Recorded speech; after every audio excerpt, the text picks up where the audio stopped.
I want to break nothing in the house. Doing the show from the car. And take it easy, Nevins. All right? I know it's not a show. But don't be a wise ass. That's for Jared Nevins.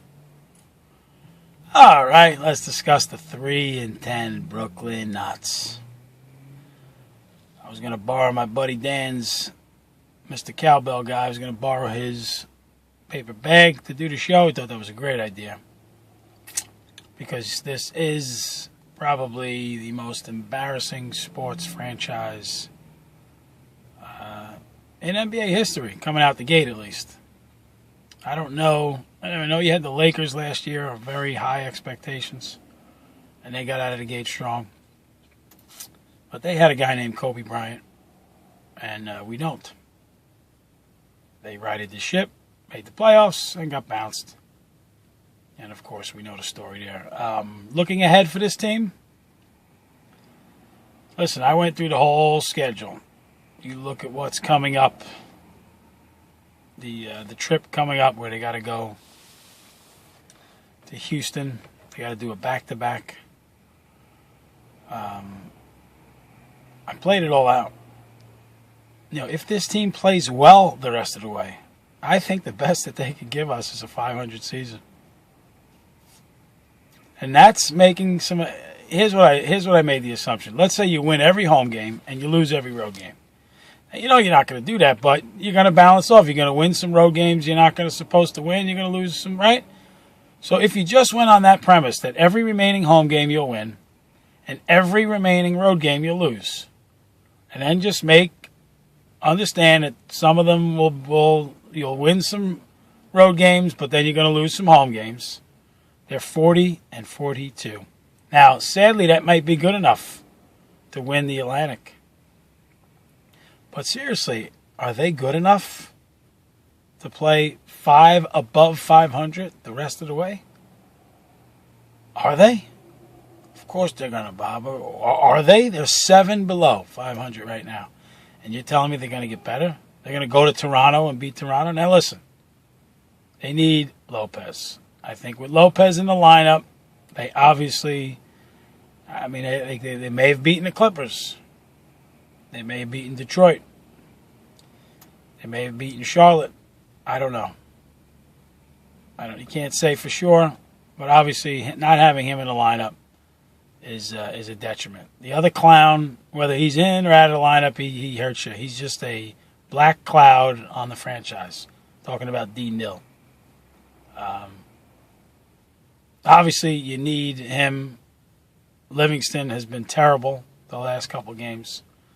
Looks like the Livingston that's been with 9 different teams in the last 9 years. We were excited about how well he played, but he's come back to earth. Unless Lopez comes back healthy, you could be looking at it. You could be looking at a 37, 38 win team, and that's being optimistic. Are you kidding me? Are you kidding me? The Detroit Pistons, I understand they're big and they lead. They're second in the league in points in the paint. It's 20-0 points in the paint in the third quarter. Hey, kudos to J. Kidd for sending a little message. J. Kidd, who I believe is totally over his head. There's rumblings that he and Frank had some words. But kudos to him for putting a starting 5 in the fourth quarter. I should say the 5 units that started the fourth quarter. Tayshaun Taylor, Toko Shingali, Mirza Teletovic, Mason Plumlee, and Allen Anderson. Sending the message to KG, Paul Pierce, and the others, and the other terrible starters. Basically, sit down. So I give you credit for that, JK, because that team did play well. Mirza, who stinks, made 3 threes. It might be the first time I've seen him make 3 straight shots as a net. Got them back in the game. And Joe Johnson, of course. Joe looked like Superman. 1 out of every 5 or 7 games, he'll do that.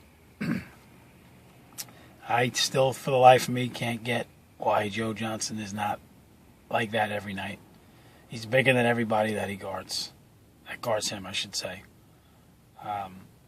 If they give him space, he should be able to knock down the three. 8 of 10 from three. 34 points. But, with the exception of Teletovic, no one else played well.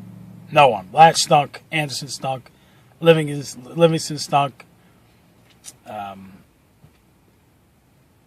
Reggie stunk. Plumlee was not really a non-factor. And then, of course, we're talking about our two Celtics. I said at the beginning of the season, man, it's going to be so hard to like these guys after hating them for so long. Well, they've made it very easy to continue the hatred. KG. Wow. Did you see this new commercial? He's got a tremendous commercial where he's got a bunch of doubters talking about him, and he's coming out. And take a look at that commercial. I put it on my page. This guy's finished. Made his first 2 shots. Missed his next 7. Missed a couple of... I think the guy is shooting below 30% in the paint for the season. How about the ball's over his head? And Josh Smith just walks over and yanks it out of his hand. It was a 3. Nets had a 3-point lead at the time, and it was just like you just go... I watched the game like an idiot. I watched the entire game, and I know even up 10, I'm like, you never feel comfortable with a lead with this net team, and it doesn't matter how much time is left. It doesn't matter how big the lead is. You never feel good with the lead, folks. It ain't getting better. You think Danny Ainge had a secret deal with Pierce and Garnett? You think they said, hey, we're going to send you to Brooklyn, but shit the bed big time. We'll get a lottery pick, and we'll bring you back on our coaching staff, and we'll give you a little piece of the ownership of the team. Of course, I'm being facetious, but doesn't it look that way? Does Garnett look like Benoit Benjamin? You young guys don't know who the hell Benoit Benjamin is. I've been a Net fan for 30 years. Look up Benoit Benjamin and how frustrated. I don't know if there was a guy that caused me more breakages of remotes than Benoit Benjamin. Yeah. Oh, sorry, there was one guy, Chris Morris. Look him up. But this Kevin Garnett is absolutely finished, and Pierce is not too far behind him, guys. This is a disaster. It's a disgrace. 3-10. You figure if you give them a split over the next 4. And that's generous. 5-12 going into December. Rough one. No end in sight. I don't see them. Could they do something? They said the Russians supposedly sticking with Kidd. Okay. Could they make a blockbuster? Could they just tank? Could somebody take D. Will? Would Dallas take D. Will? They wanted him when he was a free agent. Would Chicago take D. Will? Now that Rose is going to be done for the season in Chicago. I don't know why anybody would take D. Will, because I take Rodney Stuckey today. Look at Rodney Stuckey. You could probably name 25, maybe 30 guards in the league that you'd rather have on your team right now than Darren Williams. How sad that is. But we're in for a very brutal holiday season. It's devastating. I do not recall being so amped up about a squad and being so disappointed.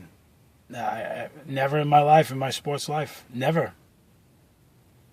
There were some Yankee teams that were pretty bad in the mid-'90s, early '90s. They did some of the free agent stuff in the '80s. Maybe some of those teams, but I'll tell you what, man. It's as bad as it gets, and not much hope ahead. Leave me alone.